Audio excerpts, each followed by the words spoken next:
La parole est à Monsieur Michel Castellani, pour le groupe Liberté Indépendants, Outre-mer et Territoires.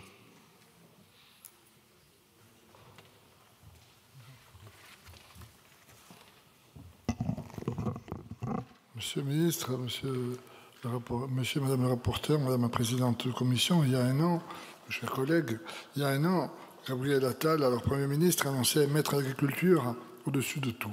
Il faut dire que 12 mois plus tard, et quelques gouvernements après, les agriculteurs ne distinguent pas clairement les fruits de ces promesses. Alors qu'il décrit à juste titre les accords de libre-échange et la concurrence déloyale à laquelle ces derniers les exposent, on leur annonce le 6 décembre dernier la signature du Mercosur, sans réelle perspective d'avancée au niveau européen sur la question des clauses miroirs. J'entends ceux qui disent que les agriculteurs français doivent composer avec de trop nombreuses normes environnementales et sanitaires. Je comprends que la pertinence de ce cadre normatif fasse parfois débat, puisqu'il peut constituer une charge administrative importante pour les exploitants.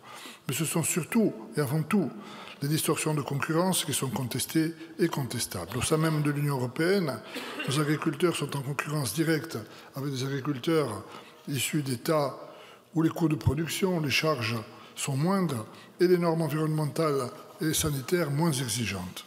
Loin d'être un espace protecteur, l'Union européenne est vécue comme un vecteur d'instabilité par les exploitants. Comme l'auteur de la proposition de résolution, nous appelons donc à mener un travail de recensement des normes nationales et à une harmonisation de celles-ci à l'échelle européenne. Il est temps que soit instaurée une véritable concurrence libre, non faussée. C'est une condition sine qua non à l'acceptabilité de la communauté européenne et de ses institutions.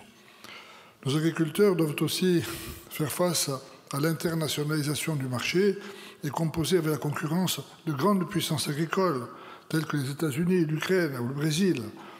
Leur modèle agricole est plus extensif, productiviste et souvent bien plus dépendant aux intrants et aux produits pharmaceutiques que le nôtre.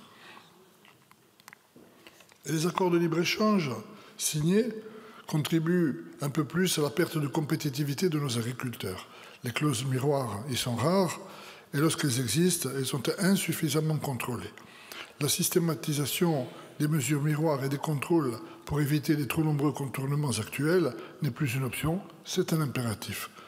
En outre, la proposition de résolution pointe à juste titre le double standard instauré par le principe de tolérance sur les limites maximales de résidus. En principe, les limites maximales de résidus s'appliquent de manière indifférente aux denrées produites dans l'Union européenne et à celles qui sont importées des pays tiers. Cependant, il arrive que la Commission européenne relève ces limites au titre d'une tolérance à l'importation. Pire, les LMR ne rendent pas nécessairement compte de l'ensemble des produits phytosanitaires utilisés dans le processus de production. Deux raisons à cela. Tous les produits phytosanitaires utilisés dans la production végétale ou animale ne produisent pas de résidus dans les denrées qui sont commercialisées.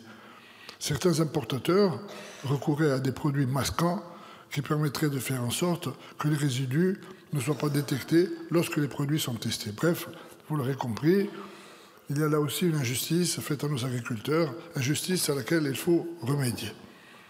Nous partageons en outre la volonté de ne pas ratifier en état l'accord du Mercosur, nous y reviendrons. Rappelons qu'à ce stade, seule l'a signé Ursula von Leyen et qui doit encore être voté par le Conseil de l'Union européenne. Nous avons encore donc la possibilité de constituer une minorité de blocage.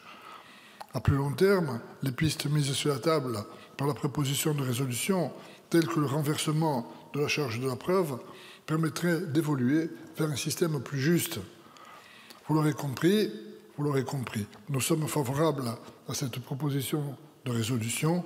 Il est juste que l'Union européenne assure à nos agriculteurs un marché commun protecteur qui leur permette de vivre de leur travail. Je vous remercie. Je vous remercie. La parole est à Monsieur Jean-Paul Lecoq pour